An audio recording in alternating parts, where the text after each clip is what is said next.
ओम शांति। राधे राधे। हम सब पर भगवान की कृपा कैसे होती है जानते हैं इस कहानी के माध्यम से। एक राजा था, उसका मंत्री भगवान का भक्त था। कोई भी बात होता तो वह यही कहता कि भगवान की बड़ी कृपा हो गई। एक दिन राजा के बेटे की मृत्यु हो गई। मृत्यु के समाचार सुनते ही मंत्री बोल उठा, भगवान की बड़ी कृपा हो गई। यह बात राजा को बुरी लगी, पर वह चुप रहा। कुछ दिनों के बाद राजा की पत्नी की मृत्यु हो गई। मंत्री ने कहा, भगवान की बड़ी कृपा हो गई। राजा को गुस्सा आया, पर राजा गुस्सा पी लिया, कुछ बोला नहीं। एक दिन राजा के पास एक नई तलवार बनकर आई। राजा अपनी उंगली से तलवार की धार देखने लगा, तो धार बहुत तेज होने के कारण चट उसकी उंगली कट गई। मंत्री पास में ही खड़ा था, वह बोला, भगवान की बड़ी कृपा हो गई। अब राजा के भीतर जमा हुआ गुस्सा बाहर निकला और उसने तुरंत मंत्री को राज्य से बाहर निकल जाने का आदेश दे दिया और कहा कि मेरे राज्य में अन्न जल ग्रहण मत करना। मंत्री बोला, भगवान की बड़ी कृपा हो गई। मंत्री अपने घर पर नहीं गया, साथ में कोई वस्तु भी नहीं ली, पर राजा के बाहर निकल गया।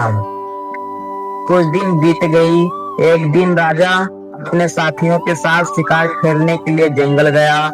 जंगल में एक सुअर के पीछे करते करते राजा बहुत दूर घने जंगल में निकल गया। उसके सभी साथी बहुत पीछे छूट गए। वहां जंगल में डाकू का एक दल रहता था। उस दिन डाकू ने काली देवी को एक मनुष्य की बलि देने का विचार किया हुआ था। सहयोग से डाकू ने राजा को देख लिया। उन्होंने राजा को पकड़कर बांध दिया।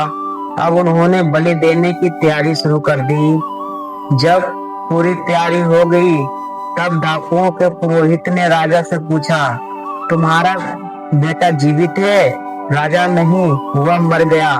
पुरोहित ने कहा कि उसका हृदय जला हुआ है। पुरोहित ने फिर पूछा, तुम्हारी पत्नी जीवित है?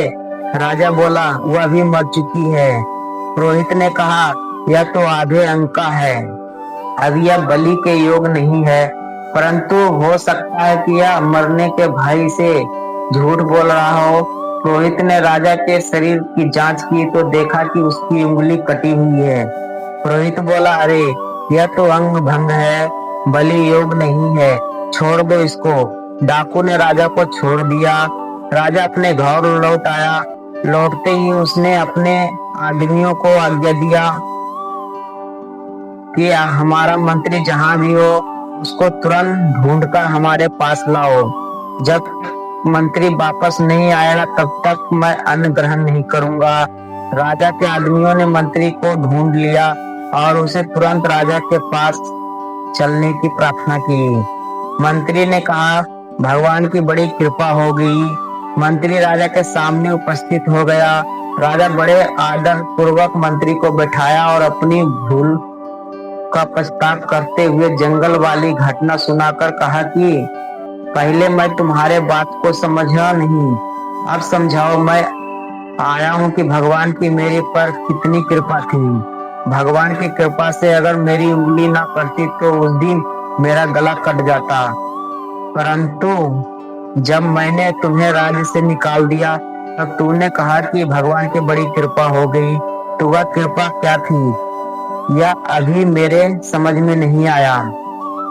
मंत्री बोला, महाराज, जब आप शिकार करने गए तब मैं आपके साथ जंगल में जाता, आपके साथ भी जंगल में बहुत दूर निकल जाता, क्योंकि मेरा घोड़ा आपके घोड़े से कम तेज नहीं है। डाकू लोग आपके साथ मेरे को भी पकड़ लेते। आप तो उंगली कटी होने के कारण बच गए, पर मेरा तो उस दिन गला ही कट जाता। इसलिए भगवान की कृपा से मैं आपके साथ नहीं था, राज्य के बाहर था, अतः मरने से बच गया। अब पुनः अपनी जगह वापस आ गया हूँ। यह भगवान की कृपा होती है।